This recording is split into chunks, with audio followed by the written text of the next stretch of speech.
Et bonjour à tous, c'est Olivier, j'espère que vous allez bien.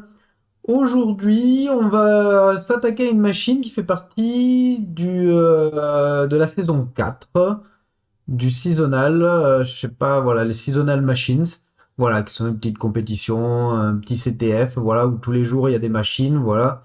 Donc on a là, c'est la toute première qui est easy. Bon, bien sûr, on vous la regarder, elle sera plus dans le seasonal, il faut que j'attende qu'elle soit retired.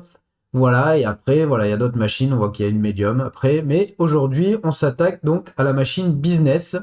Vous allez voir, c'est le foothold est plutôt simple, alors que le Privesque vers route, bien chiant. Voilà. Et je vais vous montrer ça tout de suite. Donc voilà, la machine est lancée, on va récupérer l'adresse IP. Et donc, ben, on va commencer. Nmapper, on met l'adresse IP, on met all et on voit ce que ça donne. Donc voilà, Nmap a fini. Port 22, ok, version 8, bon, on passe. On a un port 80, un port 443 où on voit que c'est redirigé vers https business.htb. Donc pour ça, on va aller le rajouter dans notre DNS mask. Donc VI, voilà, hop, dans le perso. Alors j'ai toujours l'adresse IP en mémoire parce que je l'avais déjà. Voilà, ça c'était la fois où je l'avais fait. On va mettre la nouvelle. Je sais même pas si c'était la même. J'ai même pas fait attention. S'il faut, c'est la même. Bref, c'est pas grave. Donc on a ça, 80 443 et un TCP wrapped. Ok, bon, bah déjà, ce qu'on peut aller faire, c'est voir ce qu'il y a là-dessus. Open link. Voilà, donc on a une page qui s'affiche. Voilà, on va pas lancer de GoBuster dessus parce que ça ne sert à rien. En fait, donc la page est jolie. Ici, ça sert à rien de remplir. Ici non plus. Il y a un truc à voir. C'est Powered by Apache of Bees. Ok, Apache of Bees, connais pas. On va aller regarder. En fait, le premier truc que j'ai fait, je me suis dit, bah, of Bees exploit. Et là, je suis tombé sur une Authentication Bypass Vulnerability, une CVE qui n'est pas vieille du tout, d'ailleurs, 2023, donc de l'année dernière. Et ben, on va essayer ça de suite, voilà, donc on va récupérer ce truc, donc hop, allez, un petit, je vais remonter là-haut, git clone de ça, voilà, cd apache machin. Alors, qu'est-ce qu'il nous faut exécuter? Donc bien sûr, il faut toujours aller voir ce que ça fait avant de l'exécuter sur sa machine, on ne sait jamais, ce serait idiot de se faire poutrer sa machine, mais ici, c'est bon, c'est safe. Donc, qu'est-ce qu'on nous dit? Python 3 exploit 8443. Bon, nous, on va mettre le port 80, hein, ou le port 443, je sais plus. Nous, on va rien mettre même, hein, on va juste mettre ça. Bon, ben, allez, ben, Python 3 exploit. Ben, c'est parti, hein. Python 3 exploit. Voilà. Alors, bien sûr, on fait ça déjà pour voir si c'est vulnérable. Donc, vous n'avez rien vu. Hop, on va lancer ça. Il teste il scanne. Voilà. Et seems to be vulnérable. Voilà. Première étape. Franchie. Ok, ça semble vulnérable. Donc, je pense que la machine a été faite pour découvrir cette vulnérabilité. Eh bien, on va la continuer. Donc, tirer. Voilà. Et donc, il nous dit, on va lancer une commande. Donc, bah, le plus simple. Alors, au début, j'avais testé avec ID, mais ID, je veux dire, voilà, payload generated successfully, sending malicious, the request has been sent, click the result of the command, check the result of the command. Mais rien de rien. Bon, bah c'est pas grave. Allez, on va chercher un reverse shell. Alors, dans les reverse shell que j'aime beaucoup, normalement, celui que j'utilise souvent, c'est celui-là, mais celui-là n'avait pas marché. Et en fait, juste en testant celui-là, hop, non, bien sûr, hop, voilà, là on va rentrer l'adresse IP, qui est la nôtre, bien sûr, 10.10.14.72. Voilà, et on va ouvrir un PON4 CS, et on va voir ce que cela donne. Donc ce qu'on lui dit, c'est voilà, ben, fais l'exploit, voilà, et exécute cette commande. C'est parti, donc il envoie, et voilà, ce qu'on voit, c'est que l'on obtient une connexion. Donc si on regarde, voilà, je suis bien, je suis off-biz sur la machine business. Nickel. Bon, alors on va monter ça un peu au cas où on en aurait besoin. Donc ici, rien de plus simple, hein. CD LL, LS, voilà, on a le user.text. Ok, on a le premier flag, d'ailleurs si on regarde, donc il appartient bien à root et le groupe offbees operator a le droit en lecture sur ce fichier et on fait bien partie du groupe offbees operator. Très bien, maintenant la partie la plus pénible. J'ai pas trouvé ça très fun, mais donc ce qu'il faut aller voir dessus, donc on va revenir un cran en arrière. Alors, il m'énerve ça. Hop, on va se créer son alias, ls-h-color. Voilà, donc ici, en fait, donc on a offbees. Euh, Ce qu'il faut arriver à trouver, c'est la base de données d'offbees. Alors, la base de données, ça va être un truc connu, si je ne me trompe pas. Offbees, data base path. Voilà, page technical, blablabla. Où est-ce qu'on peut le trouver? Database does Offbees use? Offbees utilise du Derby. Ok, donc du Derby. Donc déjà, ce que l'on peut essayer de faire, c'est par exemple .name Derby. Et on a bien un truc qui s'appelle Derby ici. Donc, cd Derby. Et si on regarde, voilà, si je fais un petit find dessus, effectivement, c'est ça, la base de données. Alors, comment l'ouvrir? J'ai perdu du temps en essayant de l'ouvrir, en installant du Derby et tout ça. C'est à base de Java, c'est horrible. C'est horrible, j'ai lâché l'affaire au bout d'un moment. Et en fait, ce que j'ai fait, c'est que tout simplement, je me suis dit, bon ok, les fichiers importants, ce sont les fichiers date. Donc, ce que l'on va faire, donc on va faire un find.name étoile.date. Voilà, donc là, il nous ressort tous les points date. Et on va chercher dedans s'il y a des trucs intéressants. Donc, bien sûr, ce que j'avais fait un grep tiré de password. Mais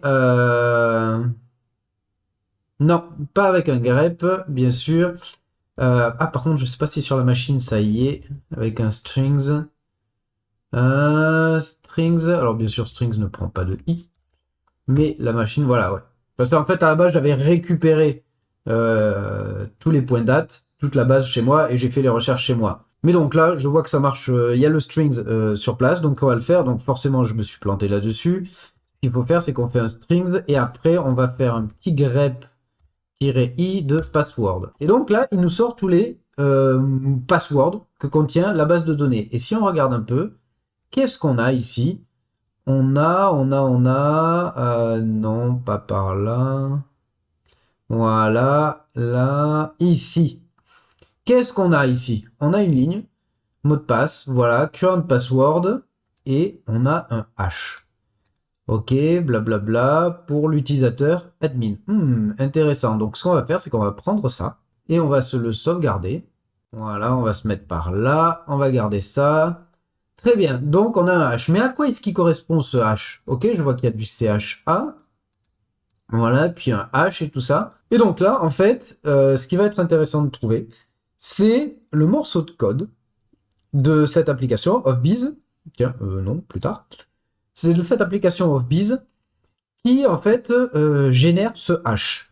L'application Offbees se trouve sur GitHub. Donc si je mets, par exemple, hop, Offbees GitHub. Donc on a le Offbees, voilà, on prend l'original, GitHub Apache Offbees. Voilà, là-dedans. Et donc là-dedans, ce qui serait intéressant, c'est de trouver en fait cette fonction de hachage. Donc, voyons voir, est-ce qu'on peut le chercher? Si je fais hash, est-ce qu'on a des résultats? Commit. Tac tac, AppBK. Voilà, si je vais sur hscript, on a quoi? Les fichiers modifiés. On a voilà, un fichier hscript.java. Hop, view file. Et là, donc, on va s'amuser à passer le fichier, voir si on trouve quelque chose qui nous parle. Là, on voit, déjà, on a du SHA-1, SHA-256, ok. Voilà, et en fait, bon, allez, je vous épargne le truc, il faut descendre, il faut descendre. Alors, est-ce qu'on va le trouver par là? Ici. Cryptbyte. Et qu'est-ce qu'on voit ici? On voit un append $htype, $salt, et ben, on suppose que c'est le mot de passe. Si on regarde le hash qu'on a, on a $, H-type, bah ici on a du chat. $, quelque chose, $, donc ça, on suppose que c'est le salt. Et le H. Ok, donc maintenant, ce qu'il va falloir faire, ben en fait, on va le brute forcer. Maintenant qu'on connaît le sel, on va l'appeler le salt. Le sel, je trouve ça moche. Le salt du chat, eh ben, on peut essayer de brute forcer. Pour cela, ce que j'ai fait, c'est que je me suis fait un petit script que voici. Je vais vous montrer exactement comment j'ai fait parce que moi, je suis pas, voilà, j'adore Python, donc je me suis dit que j'allais le faire en Python. Par contre, les fonctions de hachage, pas habitué du tout. Et en fait, ce que j'ai fait, je me suis dit, allez, ce qu'il nous faut, c'est donc on a ça, voilà, et donc ici on a le getCryptByte et il nous encode, en fait, il nous chiffre avec le htype et le salt, le mot de passe qu'on lui donne. Donc je me suis dit, en fait, moi, ce qu'il me faut, c'est cette fonction en Python. Et comme ça, je brute force, je lui brute force byte. Et si en sortie, j'ai la chaîne que j'ai ici, c'est que j'ai trouvé le bon mot de passe. Et donc, pour convertir ce Java en Python, bah, ce que j'ai fait Java to Python, online Java to Python converter, là-dedans, voilà, allez, donc ça charge. J'ai mis mon code là-dedans, je lui dis convert, et qu'est-ce qu'il va me donner? Et voilà, et donc je lui ai pris, voilà, il m'a donné le hlib, l'import hlib de la base 64, il m'a donné ça, j'ai pris ça, je l'ai mis là-dedans, voilà, ensuite, j'ai fait un petit test ici, alors au début j'avais essayé avec le chat 256, ça ne donne rien, et en fait, donc c'est du chat 1, du chat 1, voilà, donc j'avais fait cette ligne-là juste pour voir, déjà on va le regarder, ce que donne cette ligne, voilà, juste cette ligne-là, et en fait, quand j'exécutais, j'obtenais quelque chose. Donc je me suis dit, c'est cool. Donc ce que je vais faire, c'est, je vais ouvrir RockU, la RockU, bon, en UTF-8, j'ignore les erreurs, parce que voilà, si jamais il y a des caractères un peu bizarres ou quelque chose qui ne va pas, il plante. Alors je lui dis ignore les erreurs, continue. Voilà, en tant que RockU. Et pour chaque entrée de RockU, déjà, j'enlève le début et la fin. Je le crypte avec donc SHA-1 et D. Je vous rappelle que on avait vu dans le code que ce qu'il y a après le deuxième $, c'est le sel. Donc voilà, et après, je lui dis if ça c'est celle que l'on a trouvé, c'est celui-là qu'on a trouvé. In password, parce qu'effectivement j'avais mis égal, mais avec égal je ne trouvais rien. Pourquoi? Parce que vous remarquez que là, dans l'exemple que j'avais pris ici, il met un égal à la fin, donc moi je lui dis, vérifie qu'il est dans ce que tu as chiffré, et si tu as trouvé, let's go. Donc c'est parti.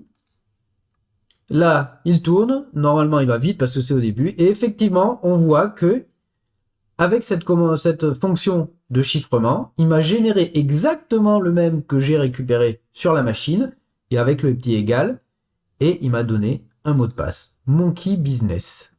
Ok. À partir de là, c'est simple. On a obtenu un nouveau mot de passe qui appartient à admin. On pourrait se dire, est-ce que ce serait pas le mot de passe de route? Donc, bien sûr, tout le monde connaît la commande sudo su. Le problème, c'est que ça... Attends, je sais pas si je l'ai prise. Copier. Coller. Non, le mot de passe n'est pas bon. Par contre, pour devenir root avec le mot de passe root, qu'est-ce qu'on fait? On fait juste su. Et là, si je tape monkey business, voilà. Je suis root, tout simplement. Voilà, il me suffit d'aller dans /root, ls-lh. Voilà, et là, j'ai le flag root. Voilà. Donc, après, voilà ma méthode. Arriver à trouver cette fonction. Déjà, trouver la base de données. Je vous ai montré la version facile, là. Mais il y a des moments où on se balade. Hein. Au début, on pense pas aller chercher dans la base de données. Voilà. Essayez de l'ouvrir. Très chiant. Strings fonctionne. Bon, pour ça, je l'avais récupéré chez moi. Mais là, bon, le strings est sur la machine, autant l'utiliser. J'ai vu sur des forums aussi qu'il était possible de le faire, mais sans récupérer la fonction de hachage. Je crois que en fait, donc on a cette partie-là.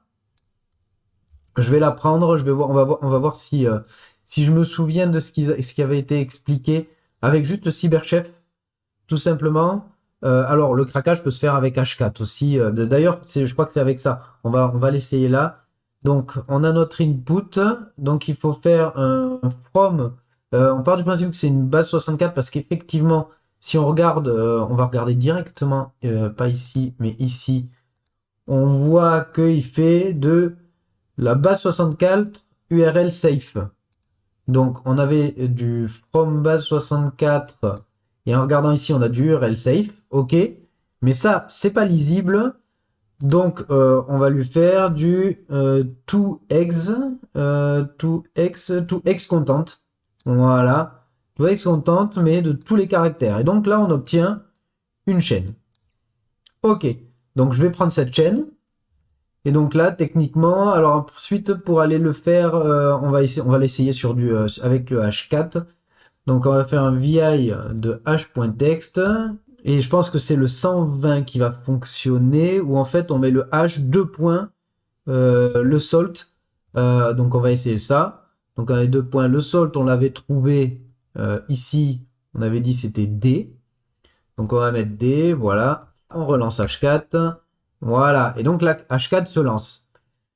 Ça, c'est assez rapide, boum, il s'est arrêté, et quand on regarde plus haut, on a la même chose que ce H a été converti en Monkey Business. Voilà, on aurait pu le faire via ça, sans avoir besoin de se faire le script Python. Mais je me dis, c'est toujours un bon entraînement de faire du Python. Donc voilà, et une fois qu'on a le mot de passe, alors je crois que il y a une admin console quelque part là-dedans. Si je fais du Offbiz admin console, c'est quoi l'URL? WebTool. WebTool, si je mets ça, slash WebTool. Voilà, control, main, blabla, something, login. Et là, je pense qu'en mettant admin et je me souviens plus. Monkey Business. Voilà, si je fais ça, hop, c'est bon, on rentre dedans. Après, je sais pas, peut-être que c'est exploitable via là, mais bon, comme apparemment c'est c'est le mot de passe route, autant aller directement faire route. Voilà, voilà. J'espère que j'ai pas été trop long sur les démos sur la fin. Voilà. J'espère que ça vous a plu et je vous dis à très bientôt. Tchuss!